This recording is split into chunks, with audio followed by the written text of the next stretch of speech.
She entered a store while her puppy, Meiji, lingered on the street, and I suddenly heard a delicate voice.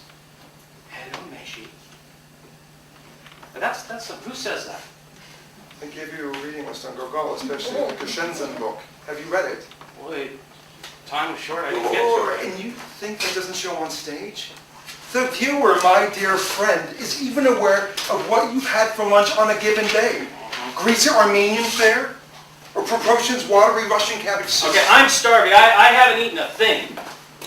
Who has sensed that the actor was starving? Anyone? You in fourth row, 8th seat over, did you realize I was starving? From the outset, you need to be psyched up for Proportion's speech, which the eminent poet Bloch called the screech of all Gogol. You have to be prepared, not Proportion.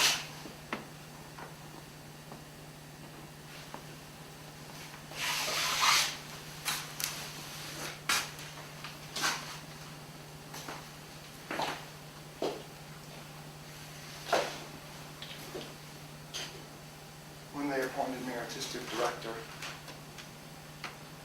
the people at the ministry told me I had the right to every nook and cranny except this door.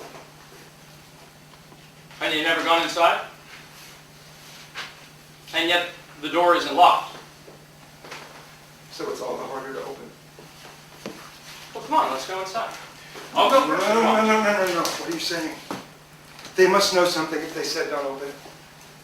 And you have no problem with that? At first I was resentful and would fly off the handle, writing petition after petition to the first secretaries, Andropov, Chernenko, Gorbachev, and then after Armenian independence to the Supreme Council, the Commission on Human Rights, always eliciting to me the same response. It's not advisable. I'll go in right now. Don't you dare! That's off limits! No, I too know that's off limits. Don't you dare.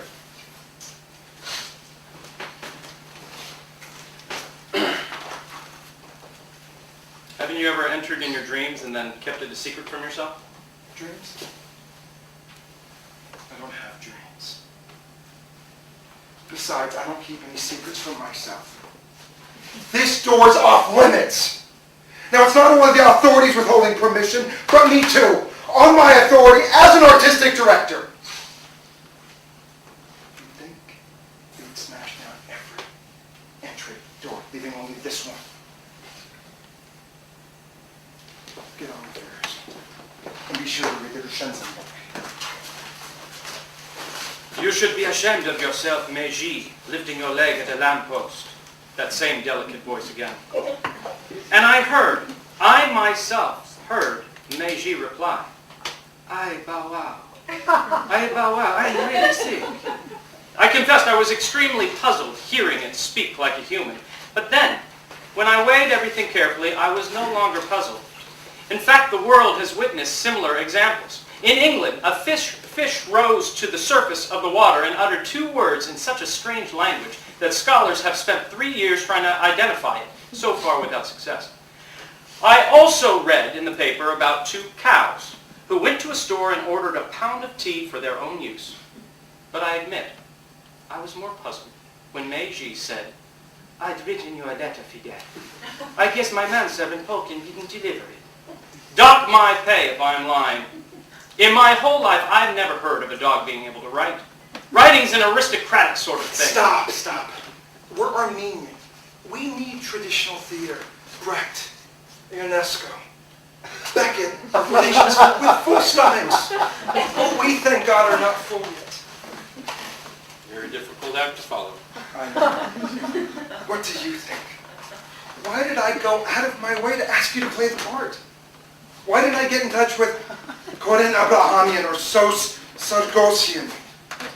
I needed someone who admired me and was prepared to be my understudy. Haven't you got 55 minutes left, I think? 57. In 57 minutes, I have to go to the Actors Equity for a session with the president.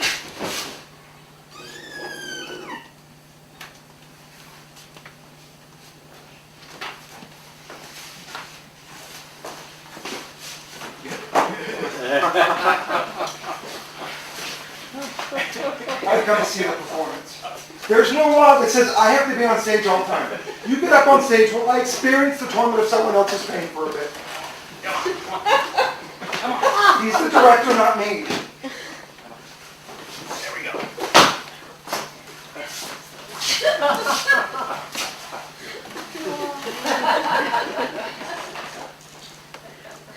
My father used to threaten to shut me up in the attic if I didn't stop paying such a good attention. I was the best behaved kid on the block. And that offended his male pride.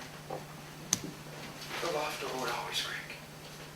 They said it was haunted by spirits. You know, at night I would curl up under the blanket. Once I was afraid, once one of my hands was outside. But the fear was so great, I couldn't muster the strength to save my hand by bringing it under the blanket and with the rest of it. So my hand spent the night apart, one safe, the other exposed to the dangers of the incomprehensible world. It's not right to scare children. Their psyche's too fragile.